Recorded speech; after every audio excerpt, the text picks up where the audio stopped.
ابو موسیٰ رضی اللہ عنہ روایت کرتے ہیں نبی کریم صلی اللہ علیہ وسلم نے فرمایا اس شخص کی مثال جو اپنے رب کو یاد کرتا ہے اور جو اپنے رب کو یاد نہیں کرتا زندہ اور مردہ جیسے ہے. تو ذکر کو زندگی سے تشبیہ دی گئی ہے، یعنی جس طرح انسان زندگی کے ساتھ خوبصورت ہوتا ہے، یعنی اس کا ظاہر خوبصورت ہوتا ہے جب زندہ ہوتا ہے، جب مر جاتا ہے تو آپ دیکھیں میت کیسی لگتی ہے. تو اسی طرح ذکر کے ساتھ انسان کا باطن روشن ہوتا ہے اور خوبصورت ہوتا ہے. ذکر جو ہے یعنی اللہ کی یاد جو ہے اس کی کئی اقسام ہیں. قرآن، نماز، تسبیحات، علم کا سیکھنا سکھانا، یہ اس وقت ہم ذکر کی مجلس میں ہیں. پھر اسی طرح دوسروں کو امر بالمعروف کرنا، نہی عن المنکر کرنا. تو یہ جو ذکر ہے اس کی کسی بھی شکل میں یہ اللہ تعالیٰ کے نزدیک ہر چیز سے بہتر عمل ہے.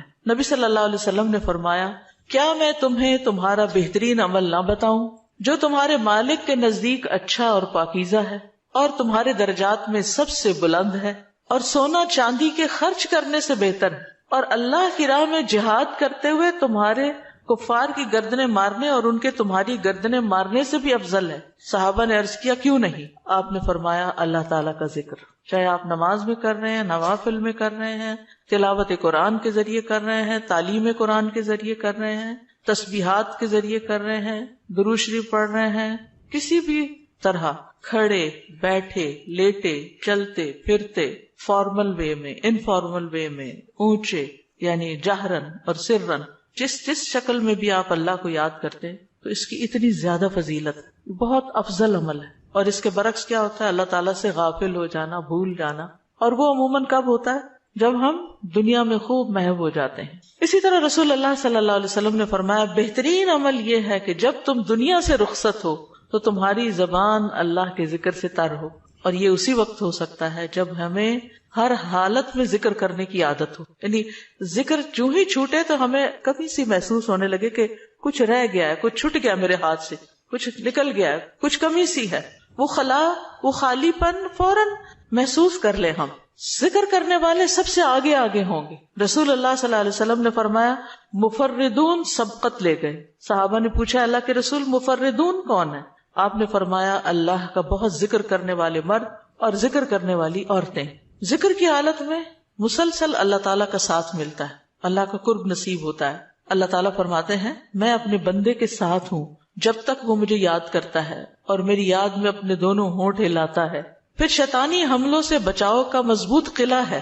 یحییٰ علیہ السلام نے بنی اسرائیل کو خطاب کیا اور اس میں ایک بات یہ کہی کہ بندہ جب تک اللہ کے ذکر میں مصروف رہتا ہے تو شیطان کے حملوں سے محفوظ ایک مضبوط قلعے میں ہوتا ہے، یعنی دشمن سے بچا ہوا ہوتا ہے. پھر جنت کے باغیچے ہیں ذکر کی مجلسیں، جیسے یہ مجلس ہے. رسول اللہ صلی اللہ علیہ وسلم نے فرمایا جب تم لوگ جنت کے باغوں کے پاس سے گزرو تو کچھ کھا پی لیا کرو. صحابہ نے پوچھا جنت کے باغوں سے کیا مراد ہے؟ آپ نے فرمایا مجالس ذکر، ذکر کی مجلسیں. قیامت کے دن سب سے زیادہ قابل رشک لوگ کون ہوں گے؟ جن کے چہروں کی سفیدی دیکھنے والوں کو ڈھانپ لے گی. وہ انبیاء و شہداء نہیں ہوں گے لیکن ان کے اللہ کے قریب ہونے کی وجہ سے انبیاء و شہداء ان پہ رشک کریں گے. عرض کیا کہ اللہ کے رسول یہ کون لوگ ہوں گے جن پہ انبیاء و شہداء رشک کریں گے؟ فرمایا یہ مختلف قبیلوں کا مجموعہ ہے، مختلف قبیلوں، مختلف بیک گراؤنڈ سے آئے ہوئے لوگ ہیں جو اللہ کے ذکر پہ جمع ہوتے ہیں اور عمدہ کلام کو اس طرح چن چن کر لیتے ہیں جیسے کھجور کھانے والا عمدہ کھجوریں چن چن کے لیتا ہے. تو مجھے اس حدیث کو پڑھتے ہوئے آپ لوگوں کا خیال آتا ہے کہ علم کی مجلس میں سے جو اہم اہم نکتے ہیں وہ آپ اپنے پاس محفوظ کرتے جاتے ہیں. کچھ باتیں دل میں یاد ہیں اور کچھ قلم سے یعنی نوٹ بک میں نوٹ کرتے جا رہے ہیں. تو ایسی مجلسیں جو ہیں وہ انسان کے لیے بہت بڑی نعمت ہے. پھر ذکر نہ کرنا باعث حسرت ہے. یاد رکھیے جب میں ذکر کا لفظ بولتی ہوں نا تو ذکر کی ساری اقسام ذہن میں لایا کریں، کیونکہ ہمارے ہاں ذکر صرف اللہ ہو کرنے کا نام بن گیا ہے. ذکر کی مجلس کیا ہے؟ جس میں سارے لوگ بیٹھ کے اندھیرا کر دیں اور پھر وہ اس انداز میں ذکر کریں کہ سارے ایک نعرے کی شکل میں اور مل کے کوئی آوازیں بلند کریں. صحابہ سے ایسے کوئی طریقے منقول نہیں ہیں. وہاں صحابہ کرام نبی صلی اللہ علیہ وسلم کی مجالس میں جو بیٹھ کے علم حاصل کرتے تھے اس کو بھی ذکر کی مجلس سمجھتے تھے اور ویسے بھی اکٹھے بیٹھ کر اللہ کو یاد کرتے تھے. جیسے مسجد نبی میں ایک دفعہ آپ تشریف لے گئے، 2 جماعتیں تھی، کچھ علم سکھا رہے تھے اور کچھ بیٹھ کے ویسے ہی تسبیحات پڑھ رہے تھے اپنی اپنی. تو آپ علم والوں کے پاس گئے تو یہ بھی ذکر کی مجلس ہوتی ہے، یعنی علم کا سیکھنا سکھانا، اور بیٹھ کے تسبیح پڑھتے رہنا، ذکر کرتے رہنا، جیسے آپ حرم میں بیٹھ کے کرتے ہیں، کسی مسجد میں بیٹھے ہوتے ہیں، اس کے لیے ضروری نہیں ہوتا کہ کوئی تسبیحات کرنے کے لیے باقاعدہ لوگوں کو دعوت دے کر کوئی ایسے حلقے اکٹھے کیے جائیں۔ ذکر نہ کرنا باعث حسرت ہے۔ نبی صلی اللہ علیہ وسلم نے فرمایا جو لوگ کسی جگہ پر مجلس کریں لیکن اس میں اللہ کا ذکر نہ کریں اور نبی صلی اللہ علیہ وسلم پر درود نہ بھیجیں تو وہ ان کے لیے قیامت کے دن باعث حسرت ہوگی۔ اگرچہ وہ اجر و ثواب کی بنیاد پر جنت میں داخل ہو جائیں گے لیکن انہیں حسرت ہوگی کہ ہم نے یہ وقت کیوں گنوا دیا۔ ذکر نہ کرنے والے بدترین مخلوق ہیں، بد نصیب لوگ ہیں۔ عمر ابن ابسہ سے روایت ہے، رسول اللہ صلی اللہ علیہ وسلم نے فرمایا جب بھی سورج چڑھتا ہے اللہ عز و جل کی ہر ایک مخلوق اللہ عز و جل کی تسبیح اور حمد و ثنا بیان کرتی، یعنی صبح ہوتے ہی ساری مخلوق ذکر میں لگ جاتی، لیکن شیطان اور اولاد آدم میں سے آتا قسم کے لوگ ذکر نہیں کرتے۔ تو میں نے بنی آدم میں آتا قسم کے لوگوں کے بارے میں سوال کیا، آپ نے فرمایا بدترین مخلوق، یا فرمایا اللہ کی مخلوق میں سے بدترین لوگ، یعنی آسمان و زمین، سورج چاند ستارے درخت شجر حجر ہر چیز ذکر میں مشغول ہے سوائے ان لوگوں کے جو سو کے وقت گزار رہے ہیں یا غفلت میں پڑے ہوئے ہیں۔ حدیث نمبر 42، دو محبوب کلمات۔ عن ابی ہریرہ رضی اللہ عنہ قال قال النبی صلی اللہ علیہ وسلم کلمتان حبیبتان الی الرحمن خفیفتان علی اللسان ثقیلتان فی المیزان سبحان اللہ وبحمدہ سبحان اللہ العظیم۔ کتاب التوحید۔ ابو ہریرہ رضی اللہ عنہ روایت کرتے ہیں نبی کریم صلی اللہ علیہ وسلم نے فرمایا دو کلمے رحمان کو بہت محبوب ہیں، زبان پر بہت ہلکے ہیں لیکن قیامت کے دن ترازو میں بہت بھاری ہوں گے۔ سبحان اللہ و بحمدہ سبحان اللہ العظیم۔ اللہ اپنی حمد کے ساتھ پاک ہے، اللہ پاک ہے جو بہت عظمت والا ہے۔ تو جیسے ہم جانتے ہیں کہ نفلی عبادت میں افضل عمل اللہ کا ذکر ہے، تو یہاں پر اس ذکر کی خاص شکل بتائی گئی کہ اللہ تعالیٰ کی حمد و ثنا اور پاکی بیان کرنا۔ سبحانہ کا مطلب کیا ہوتا ہے کہ وہ پاک ہے۔ تو جس کلام میں، جس ذکر میں اللہ تعالیٰ کی پاکی بیان کی جائے، تسبیح بیان کی جائے اور حمد و ثنا بیان کی جائے، وہ اللہ تعالیٰ کا چنا ہوا کلام ہے۔ رسول اللہ صلی اللہ علیہ وسلم سے سوال کیا گیا کون سا کلام افضل ہے؟ آپ نے فرمایا جو اللہ نے اپنے فرشتوں اور بندوں کے لیے چنا۔ کیا فرمایا؟ جو اللہ نے اپنے فرشتوں اور اپنے بندوں کے لیے چنا۔ سبحان اللہ و بحمدہ، ٹھیک ہے، سبحان اللہ و بحمدہ۔ یہ تمام مخلوق کی نماز ہے، تمام مخلوق کی نماز ہے۔ نوح علیہ السلام کی وفات کا وقت جب آیا تو انہوں نے اپنے بیٹے سے فرمایا کہ میں تمہیں ایک وصیت کر رہا ہوں، دو باتوں کو کرنے کا حکم دیتا ہوں، دو باتوں سے روکتا ہوں۔ اور دو کرنے کے جو کام بتائے اس میں سے ایک لا الہ الا اللہ کا اقرار، کہ اگر ساتوں آسمان اور ساتوں زمینوں کو ترازو کے ایک پلڑے میں رکھ دیا جائے اور لا الہ الا اللہ کو دوسرے پلڑے میں، تو لا الہ الا اللہ والا پلڑا جھک جائے گا، اور اگر ساتوں آسمان اور ساتوں زمینیں ایک بند کڑے کی شکل اختیار کر لیں تو لا الہ الا اللہ اس کو بھی توڑ دے گا۔ اتنی طاقت ہے اس کلام کے اندر۔ اور دوسرا یہ کہ سبحان اللہ و بحمدہ کا ورد کرتے رہنا، کیونکہ یہ ہر چیز کی نماز ہے اور اس کے ذریعے مخلوق کو رزق ملتا ہے۔ اور میں تمہیں شرک اور تکبر سے منع کرتا ہوں، یہ دو منع کرنے والی چیز۔ اسی طرح ان کلمات کو اگر کوئی 100 دفعہ دن میں پڑھے تو اس کے گناہ مٹ جاتے ہیں، گناہ جھڑ جاتے ہیں، چاہے سمندر کی جھاگ کے برابر ہی کیوں نہ ہو۔ پھر اسی طرح ایک اور حدیث میں آتا ہے سنن ترمذی کی، جو شخص سبحان اللہ العظیم و بحمدہ کہتا ہے اس کے لیے جنت میں کھجور کا ایک درخت لگا دیا جاتا ہے، صرف ایک دفعہ کہنے سے۔ کہہ لیجئے سبحان اللہ العظیم و بحمدہ۔ اللہ کے راستے میں سونا خرچ کرنے سے بہتر ہے۔ رسول اللہ صلی اللہ علیہ وسلم نے فرمایا جو رات سے خوف کھائے، اکیلا ہونے کی وجہ سے یا ویسے اس کو اندھیرے کا فوبیا ہو، کہ جو رات سے خوف کھائے کہ وہ اس کو پریشان کرے گی، یا مال خرچ کرنے سے بخل کرے کہ دینے کو دل نہ چاہے، یا دشمن سے مقابلہ کرنے سے ڈرے، تو وہ اس قول کی کثرت کر دے سبحان اللہ و بحمدہ، سبحان اللہ و بحمدہ، کیونکہ یہ اللہ کے نزدیک سونے کا پہاڑ اللہ کے راستے میں خرچ کرنے سے زیادہ محبوب ہے۔ ہم میں سے کس کی وسعت ہے کہ سونے کا پہاڑ اللہ کے راستے میں خرچ کرے؟ نہیں کر سکتے، تو اس لیے اس کلمے کو ہی زیادہ سے زیادہ پڑھ لینا چاہیے۔ اسی طرح سبحان اللہ، لا الہ الا اللہ، الحمدللہ، یہ کلمات عرش کے ارد گرد چکر لگاتے اور ان کی بھنبھناہٹ ہوتی شہد کی مکھیوں کی بھنبھناہٹ کی طرح، اور وہ اپنے ذکر کرنے والے کی اللہ کے ہاں یاد دلاتے ہیں۔ تو آپ نے فرمایا کیا تم میں سے کوئی یہ پسند نہیں کرتا کہ اس کے لیے کوئی ایسا ہو جو ہمیشہ اللہ کے ہاں اس کی یاد دلائی جاتے رہے، یعنی کوئی ایسا طریقہ ہو کہ ہمیشہ عرش کے ارد گرد آپ کا ذکر ہوتا رہے. قیامت کے دن بھی یہ انسان کا بچاؤ کریں گے، یعنی جہنم سے بچانے کے لیے سبحان اللہ والحمد للہ ولا الہ الا اللہ واللہ اکبر. پھر اہل جنت کا ذکر کیا ہوگا؟ ان کے سانس کے ساتھ ان کو تسبیح و تحمید سکھا دی جائے گی کہ بولنا بھی نہیں پڑے گا، سانس لیں گے اور سانس کے ساتھ اللہ کا ذکر جاری ہو جائے گا.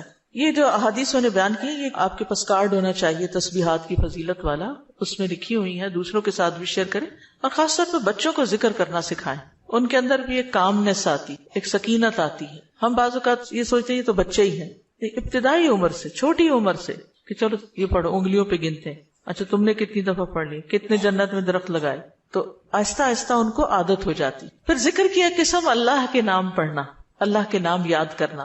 عن ابی ہریرہ ان رسول اللہ صلی اللہ علیہ وسلم قال ان للہ 99 اسما 100 الا واحدا من احصاها دخل الجنہ. کتاب التوحید. ابو ہریرہ رضی اللہ عنہ سے روایت ہے کہ رسول اللہ صلی اللہ علیہ وسلم نے فرمایا، بے شک اللہ کے 99 نام ہیں، 99، ایک کم 100. جو شخص ان سب کو محفوظ رکھے گا، یاد کر لے گا، وہ جنت میں داخل ہوگا. من احصاها، تو احساس سے مراد ان کو گننا، ان کے معنی پہچاننا، ان کے تقاضے کے مطابق عمل کرنا. خالی لکھ کے یا جمع کر کے یاد کر لیا جائے اور مطلب ہی نہ پتا ہو اور اس کے مطابق عمل نہ ہو تو پھر یہ وعدہ نہیں پورا ہوتا. احصاء میں ہر چیز کا جمع ہو جانا ہے، یعنی اللہ تعالیٰ کے ناموں کی حدود کی حفاظت کرنا، ان کو پہچاننا، ان کا معنی جاننا، ان کی فضیلت جاننا، کہاں پڑھنا ہے. امام ابن قیم کہتے ہیں کہ اللہ کے اسماء کو گن کر محفوظ کرنے کے کچھ مراتب ہیں. بندہ جب ان ناموں کو یاد کر لیتا ہے تو وہ جنت میں داخل ہو جاتا ہے اور یہی اس کی سعادت اور نجات اور فلاح کا مرکز ہے. وہ کہتے ہیں پہلا مرتبہ ان کے الفاظ کو گننا اور شمار کرنا، دوسرا مرتبہ ان کے معنی اور مدلول کو سمجھنا، تیسرا مرتبہ ان کے ساتھ دعا مانگنا.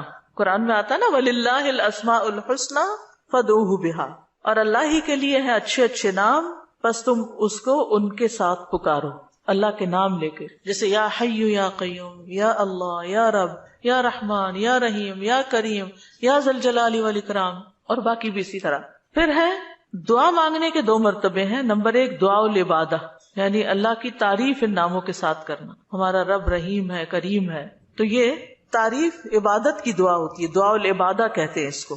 اور دوسرا ہے دعا المسئلہ، طلب اور مانگنے کی دعا، کہ ان ناموں کے ساتھ پکار کے اللہ کو پھر سوال کرنا. اور اسماء حسنہ کے ساتھ یہ نہیں کہ اپنی طرف سے اللہ تعالیٰ کا کوئی نام بنا کے اور پھر اس سے دعا کرنا، یا موجود، یا ذات، یا شیء، اس طرح کی باتیں نہیں، بلکہ اللہ کے جو پراپر نام قرآن و سنت سے ثابت ہیں ان کے ساتھ دعا مانگنا. تو یاد رکھیے کہ اللہ کی پہچان یہ علم کا پہلا مرتبہ ہے. سب سے پہلے جس کو جاننا چاہیے، جس کے بارے میں ہمیں معلوم ہونا چاہیے کہ وہ کون ہے، وہ اللہ رب العزت. فَاعْلَمْ أَنَّهُ لَا إِلَٰهَ إِلَّا هُوَ، جان لو کہ اللہ کے سوا کوئی الہ نہیں. یہ علم ہر ایک پر فرض ہے کہ ہمارا خالق کون ہے، ہمارا مالک کون ہے، ہمارا رازق کون ہے، ہمارا معبود کون ہے، ہماری مشکل کشا کون ہے، ہمارا حاجت روا کون ہے، اور جو بھی اللہ تعالیٰ کے باقی نام ہے، پہچان. یہ علم تمام علوم سے افضل ہے، کیونکہ جب ایک انسان، کوئی بچہ، بوڑھا، جوان اللہ تعالیٰ کو جان لیتا ہے نا، تب ہی اس کی زندگی درست ہوتی، تبھی اس کو واقعی ہدایت ملتی، تبھی وہ اللہ کے لیے سب کچھ کرتا ہے، تبھی اس کے اندر تقویٰ پیدا ہوتا ہے، تبھی وہ حلال حرام کی تمیز کرتا ہے. کیونکہ یہ سب کچھ کرنا اس کے لیے اللہ نے اپنی عبادت کے لیے پیدا کیا، اور اگر ہم اللہ ہی کو نہیں پہچانتے تو عبادت کس کی کر رہے ہیں؟ تو پہلا کام اللہ کی پہچان ہے، اللہ کی معرفت، خود بھی اور اپنی آل اولاد کو بھی اور اپنے آس پاس کے لوگوں. اور اللہ کی پہچان کے لیے اللہ کے ناموں کا علم حاصل کرنا ضروری. پھر اس سے ایمان میں بھی اضافہ ہوتا ہے. جتنا جتنا آپ اللہ کو زیادہ جانتے چلے جاتے ہیں اتنا اتنا آپ کا ایمان بڑھتا ہے. اسی لیے اس کو اشرف العلوم کہا گیا ہے کہ تمام علوم کا سردار ہے یہ. پھر اسی طرح اللہ تعالیٰ کے ناموں کو پڑھنے، یاد کرنے، جاننے، سمجھنے کے بارے میں کچھ اصول و قواعد ہیں. اس میں پہلی بات یہ ہے کہ اللہ کے تمام نام توقیفی ہیں، اس میں عقل کی کوئی گنجائش نہیں، یعنی بذریعہ وحی معلوم ہوئے. ہم اپنی پسند سے اللہ کا کوئی نام نہیں رکھ سکتے. یعنی آپ یہ نہیں کہہ سکتے کہ مجھے اللہ سے بڑی محبت ہے تو میرا دل چاہتا ہے میں اللہ تعالیٰ کا یہ نام رکھ دوں, خود سے کیوں رکھ دوں. یہ نہیں کر سکتے آپ. ٹھیک ہے, کسی انسان کو, کسی بشر کو, کسی جن کو, کسی فرشتے کو یہ اختیار نہیں کہ وہ اپنی مرضی پسند سے اللہ کا کوئی نام رکھ دے اور اس سے اس کو پکارنا شروع کر دے اور اس کی لاجک صرف یہ دے کہ یہ تو محبت کی بات ہے اور میں محبت سے یوں پکارتی ہوں اللہ کو. نہیں, اس کی اجازت نہیں, کیونکہ جتنا اللہ تعالیٰ خود اپنے آپ کو جانتا ہے ہم نہیں جانتے, اور جتنا اس نے چاہا ہمیں اپنے بارے میں علم دیا اور وہ علم بھی نبی صلی اللہ علیہ وسلم کے ذریعے ہم تک پہنچا ہے, تو اس کو حاصل کرنے کی کوشش کریں. پھر اسی طرح دوسری بات یہ کہ اس بارے میں کتاب و سنت سے آگے نہ بڑھیں. عقل, رائے, خواہش. امام احمد کہتے ہیں اللہ کی صفت نہیں بیان کی جائے گی مگر وہی جو خود اس نے اپنی ذات کی بیان فرمائی ہے یا رسول اللہ صلی اللہ علیہ وسلم نے بیان کی ہے. ہم قرآن و سنت سے آگے نہیں بڑھیں گے, خود یا کسی عالم یا کسی اور انسان کے بتائے ہوئے نام کے مطابق نہیں کام کریں گے. پھر اگلی بات یہ کہ اللہ کے ناموں میں الحاد سے بچنا چاہیے. الحاد سے, الحاد کا مطلب کیا ہے؟ سیدھے رستے سے ہٹ جانا. لحد ہوتی ہے نا وہ قبر جو بغلی قبر ہوتی ہے, نیچے گڑھا کھودتے کھودتے سائڈ پہ قبر کھودنا شروع کر دیا. تو اس کی بہت سی صورتیں ہو سکتی, جیسے اللہ کے کسی نام کا انکار کر دیا جائے یا نام جن صفات پر دلالت کر رہے ہیں ان کا انکار کر دیا جائے, جیسے امت میں کچھ ایسے فرقے گزرے ہیں کہ جو یہ کام کرتے رہے ہیں. پھر اسی طرح بغیر تحریف, تعطیل, تکییف اور تمثیل کے اسماء و صفات پر ایمان لانا ضروری. تحریف یعنی خود تبدیلی کرنا, تعطیل یعنی کسی صفت کو معطل کر دینا, تکییف کسی کیفیت کو بتانا, تمثیل یعنی مثال بیان کرنا. ان چیزوں سے بچنا چاہیے. پھر ایک اہم بات یہ بھی یاد رکھیے کہ 99 تو ہمیں بتایا گیا کہ اتنے تو کم از کم یاد کر لو, لیکن یہ یاد رکھیے اللہ کے صرف 99 نیمز نہیں ہیں, وہ اس سے زیادہ ہیں. اس لیے بعض کتابوں میں آپ کو زیادہ بھی ملیں گے, لیکن یہاں مراد کیا ہے کہ یعنی اتنے تو زبانی یاد کر سکتا ہے انسان یا آسانی سے ہر ایک کو معلوم ہو ہی سکتے ہیں. کیونکہ حدیث میں آتا ہے اسألک بکل اسم هو لک سمیت بہ نفسک وانزلتہ فی کتابک او علمتہ احدا من خلقک او استأثرت بہ فی علم الغیب عندک. اے اللہ میں تجھ سے تیرے ہر نام کے واسطے سے دعا کرتا ہوں, وہ نام جو تو نے اپنی ذات کے لیے رکھے یا جو نام تو نے اپنی کتاب میں اتارے یا وہ جو اپنی مخلوقات میں سے کسی کو سکھا دیے یا وہ نام جو تو نے اب تک اپنے خزانہ غیب میں محفوظ رکھے. اس سے کیا پتہ چلتا ہے کہ کچھ نام تو خزانہ غیب میں ہے. اور جیسے حدیث شفاعت میں آتا ہے نا کہ نبی صلی اللہ علیہ وسلم کو اللہ تعالیٰ قیامت کے دن اپنی حمد و ثنا بیان کرنے کی تعریف کرنے کے لیے وہ کچھ سکھائیں گے جو اس سے پہلے نہیں سکھائی ہوگی وہ تعریف, تو اس کے ذریعے نبی صلی اللہ علیہ وسلم اللہ کی تعریف بیان کریں گے. یعنی وہ علم ابھی تک نبی صلی اللہ علیہ وسلم کے پاس بھی نہیں, وہ قیامت کے دن دیا جائے گا جس کی بنا پر آپ اللہ تعالیٰ کی تعریف کریں گے, پھر دعا کریں گے اور پھر آپ کو شفاعت کا اذن دیا جائے گا جو شفاعت کبریٰ کی حدیث آتی ہے. الہدا نے اللہ تعالیٰ کے ناموں کا ایک کارڈ ریوائز کر کے چھاپا تھا جس میں قرآن اور سنت کی دلیل سے وہ نام دیے گئے ہیں, اور باقی جو تاج کمپنی کے چھپے ہوئے نام ان میں کچھ نام ایسے ہیں جو اللہ کے نام نہیں ہیں, وہ اللہ تعالیٰ کے افعال ہیں جن سے لوگوں نے خود نام بنا لیے. جیسے المذل اللہ کا نام نہیں ہے, یہ اللہ کا نام نہیں ہے, لیکن ذلت دینے والا اللہ ہے, تو ذل من تشاء, تو اس سے لوگوں نے نام اسم فائل کر کے تو مذل بنا لیا. تو یہ نام نکال دینے چاہیے, ٹھیک ہے, کیونکہ یہ قرآن و سنت سے نہیں ملتے. تو کچھ اللہ تعالیٰ کے نام ہیں, صفات ہیں, اور کچھ افعال بھی ہیں کہ اللہ تعالیٰ کیا کیا کرتا ہے. تو قرآن سے ہمیں وہ بھی پتہ چلتا ہے کہ اللہ تعالیٰ کیا کرتا ہے, اسے زندگی دیتا ہے, موت دیتا ہے, رزق دیتا ہے, وغیرہ وغیرہ. حدیث نمبر 44, پورے یقین کے ساتھ دعا کرنا. دعا بھی ذکری کی ایک قسم ہے. ان انس قال قال رسول اللہ صلی اللہ علیہ وسلم اذا دعوتم اللہ فاعزموا فی الدعاء ولا یقولن احدکم ان شئت فاعتنی فان اللہ لا مستکرہ لہ. انس رضی اللہ عنہ روایت کرتے ہیں کہ رسول اللہ صلی اللہ علیہ وسلم نے فرمایا جب تم اللہ کو پکارو تو پکارنے میں عزم رکھو, یعنی اچھی طرح پکارو, اور تم میں سے ہرگز کوئی یوں نہ کہے کہ اگر تو مجھے چاہے تو عطا کر دے, چاہے تو نہ کرے. یعنی لکھا ہوا نہیں یہاں, لیکن مطلب یہی بنتا ہے کیونکہ اللہ کو کوئی بھی مجبور نہیں کر سکتا, ٹھیک ہے. تو یہاں دعا مانگنے کا ادب سکھایا گیا ہے کہ دعا پورے یقین کے ساتھ مانگنی چاہیے. یا اللہ تو دے سکتا ہے, تو مجھے عطا کر. یہ نہ کہے تو چاہے تو عطا کر, وہ تو دینے پہ قادر ہے, اس سے پورے یقین اور عزم کے ساتھ دعا کریں. اسی طرح دعا مانگنے کے کچھ اور آداب بھی ہیں. مسئلہ یہ کہ غافل دل سے دعا نہ کریں, کیونکہ اللہ تعالیٰ بے پرواہ دل کی دعا قبول نہیں کرتا. پھر یقین سے دعا کریں کہ قبولیت کا یقین ہو کہ نہیں اللہ تعالیٰ سنتا ہے, یہ نہیں اب پتہ نہیں سنے گا کہ نہیں، بہت مانگی ہے ابھی تک تو ہماری بات نہیں مانی گئی، پتہ نہیں آگے کیا ہوگا، میری تو سنتا ہی نہیں، نعوذ باللہ ایسی باتیں نہیں کرنی چاہیے. آپ کہ اللہ آپ کے تو بس میں ہے سب کچھ، آپ تو سب کچھ کر سکتے ہیں. پھر اسی طرح بغیر ہچکچاہٹ کے رب سے دعا کرنی چاہیے. کس سے؟ بغیر ہچکچاہٹ کے، پورے یقین سے. نبی صلی اللہ علیہ وسلم نے فرمایا جب تم میں سے کوئی آدمی اللہ کے سامنے اپنی خواہش کا اظہار کرے تو وہ زیادہ سے زیادہ مانگے، کیونکہ وہ اپنے رب سے مانگ رہا ہوتا ہے عز و جل سے، وہ سب کچھ کر سکتا ہے. پھر خشوع و خضوع اور عاجزی سے مانگے. ادعوا ربکم تضرعا وخفیا انہ لا يحب المعتدین. پھر گریہ و زاری، رو دھو کے مانگے. آپ دیکھیں کس طرح بچے جب انہیں کوئی چیز چاہیے ہوتی ہے تو بلا وجہ بھی رونا شروع کر دیتے ہیں. تکرار اور اصرار سے دعا کریں. نبی صلی اللہ علیہ وسلم بعض اوقات 3 بار ایک دعا دہراتے تھے. آپ نے فرمایا جس شخص نے 3 بار اللہ سے جنت مانگی تو جنت کہتی ہے اللہ اسے جنت میں داخل کر دے، اور جو شخص 3 مرتبہ آگ سے پناہ مانگے تو دوزخ کہتی ہے اللہ اس کو آگ سے پناہ دے دے. پھر دعا میں جلد بازی نہ کریں. تو بندہ جب تک جلد بازی نہ کرے دعا قبول کی جاتی رہتی. یعنی جلد بازی کیا ہے کہ مایوس ہو کے انسان تھک جائے اور دعا مانگنا چھوڑ دے، یہ نہیں ہونا چاہیے. جی استاذہ، جو اللہ تعالیٰ کے جو نام ہیں اور جو ان کے صفات ہیں یہ ریلیٹ کرتے ہیں نا آپس میں؟ اس کی ساری صفات اس کے ناموں میں، یعنی ناموں میں ہی اس کی صفات. یعنی ذکر کی ایک قسم جو ہے نا غور و فکر بھی ہے کائنات میں، اور اس کے ذریعے اللہ کو یاد کرنا. کیونکہ جتنی تقصیر ہم کرتے ہیں کمی کوتاہی دعا میں، وہ اسی وجہ سے کرتے ہیں کہ ہمیں اللہ کی پہچان نہیں ہوتی. آپ دیکھیے جب ہمیں لوگوں کی پہچان ہوتی ہے نا کہ کون کتنا سخی ہے تو ہمیں اس سے اسی کے مطابق توقع ہوتی.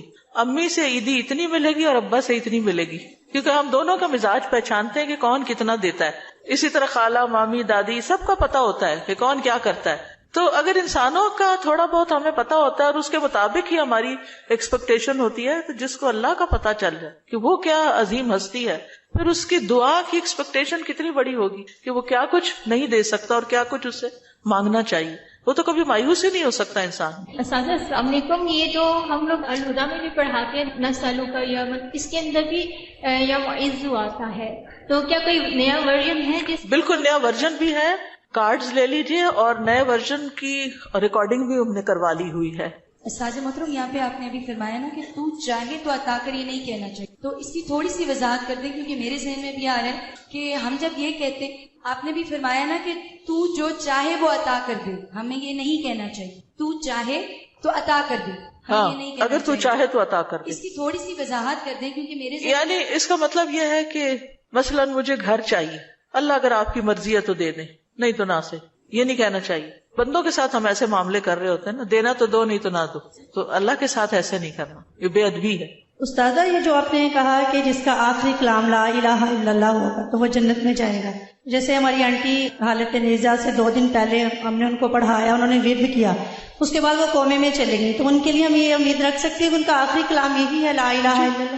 یعنی آخری بات جو کی وہ لا الہ الا اللہ تھی، چاہے اس کے بعد 1 دن بعد فوت ہوئے یا 2 دن بعد. اور ایک اور بات، بعض اوقات قومے میں ہوتے ہوئے بھی سن رہے ہو، اور کئی لوگوں کا یہ پتہ چلتا ہے کہ وہ آہستہ سے زبان بھی ہلا رہے ہو، اور کئی لوگوں کا یہ بھی میں نے سنا ہے، مطلب لوگوں کے ڈیتھ کے جو حالات واقعات سنتے ہیں کہ بے ہوشی تاری رہی اور فوت ہونے سے تھوڑی دیر پہلے آنکھیں بھی کھولی اور منہ بھی ہلایا اور پھر دوبارہ چلے گئے. تو یہ اللہ کی دی ہوئی توفیق ہے، ہمیں توفیق مانگنی چاہیے کہ اللہ ہمارا آخری کلام لا الہ الا اللہ. آپ نے بھی ذکر کیا ہے، ذکر کا فضیلت بیان کیا ہے، تو مجھے یہ بات سمجھ آئی ہے کہ جب ہم لوگ دن رات میں ذکر کرتی ہیں، ہماری زبان تر رہتی ہے ذکر سے، جوارے اس چیز کی گواہی دیتے ہیں، تو وہ جو ہے آپ کا جو اندر احساس ہے وہ یہ ہوتا ہے کہ ہمارا ٹائم ویسٹ نہ ہو، ٹھیک ہے، اور ہم لوگ جو ہے نا فضولیات سے وہ اجتناب کرتے ہیں اس چیز کو کہ ہم نے ذکر کرنا ہے، اپنی نیکیوں کو اضافہ کرنا ہے، خیر و برکتیں مانگنی ہے. کیا یہ چیز جو ہے ہمارے خشوع و خضوع میں اضافہ کر سکتی ہے؟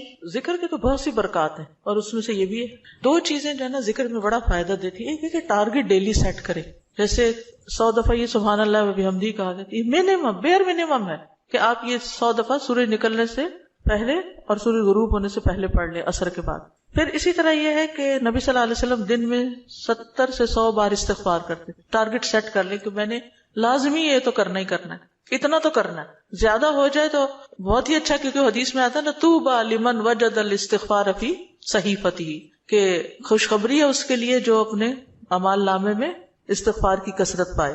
پھر آپ دیکھیے درود شریف ہے، اگر کوئی اپنی ساری دعا کو درود شریف ہی بنا لے تو اس کے لیے ہر چیز کافی ہو جاتی. کم از کم ایک تسبیح درود شریف کی، اور اگر وہ نہیں نصیب تو صبح 10 دفعہ، شام 10 دفعہ، دن کا آغاز اختتام تو لازمی درود شریف کے ساتھ ہو. پھر اسی طرح لا حول ولا قوت الا باللہ ہے جنت کے خزانوں میں سے. اگر ہمیں دنیا کا کوئی خزانہ بتایا جائے تو ہم لوٹنے چلے جائیں اس کو، ٹھیک ہے، جنت کا خزانہ ہے وہ اکٹھا کرنے کے لیے. اس کی تسبیح کر لیں، لا الہ الا انت سبحانک انی کنت من الظالمین، کم از کم 100 دفعہ پڑھ لیں. 100 دفعہ نہیں، 10 دفعہ ہی رکھ لیں، لیکن ڈیلی پڑھیں. پھر اسی طرح سبحان اللہ والحمد للہ ولا الہ الا اللہ واللہ اکبر. اس کی بے پناہ فضیلت اور اس کی بے شمار فضائل ہیں اگر اس کی ایک تسبیح آپ کر سکیں. اب یہ ہے کہ اتنا کچھ اوور ویلمنگ ہو جاتا ہے، یہ بھی کر لو، یہ بھی کر لو، یہ بھی کر لو. کچھ چیزیں صبح کے وقت کے لیے رکھ لیں، کوئی دوپہر کے لیے رکھ لیں، کوئی شام کے لیے رکھ لیں، کوئی کہیں اگر آپ آتے جاتے ہیں اس کے لیے رکھ لیں، کوئی کسی کام کے ساتھ باندھ لیں. اگر آپ نے ٹارگٹ سیٹ کر لیا نا کہ یہ تو کرنا ہی کرنا ہے تو انشاءاللہ کر بھی لے گی. اگر کسی وجہ سے کوئی آگے پیچھے ہو بھی گیا تو رات کو سونے سے پہلے کر لیں. اگر ایک دن کچھ کمی بیشی ہوگی اگلے دن پورا کر. اپنے اوپر پابندی آپ نے خود لگانی، یہ تو میں نے کرنا ہے، ٹھیک ہے. دوسری چیز یہ ہے کہ اگر نہ کریں تو پھر اس پر اپنے آپ کو پنش بھی کریں، اس کے عوض کچھ صدقہ کریں، کیونکہ اپنی عادتوں کی اصلاح خود ہی کرنی. روزہ رکھیں، یعنی کمپنسیٹ کریں اپنے آپ کو، کیونکہ انسان کے جسم کے ہر جوڑ پہ روز صدقہ واجب ہوتا ہے. تو یہ تسبیحات جو ہیں وہ جوڑوں کا صدقہ بھی ہیں، ٹھیک ہے. تو اوقات مقرر کریں، اپنے لیے خود مقرر کریں، خاص طور پر جو مسنون تعداد آئی ہے اس کی پابندی کریں. اور باقی یہ تو ویسے کی تسبیحات ہیں نا، لیکن جو صبح شام کے اذکار ہیں ان کی پابندی کریں. رات کو سوتے وقت کے اذکار کی پابندی، گھر سے نکلتے آتے جاتے اٹھتے بیٹھتے سارے دن کے جو مسنون اذکار ہیں. دعا کیجئے، کتاب کس کس کے پاس ہے؟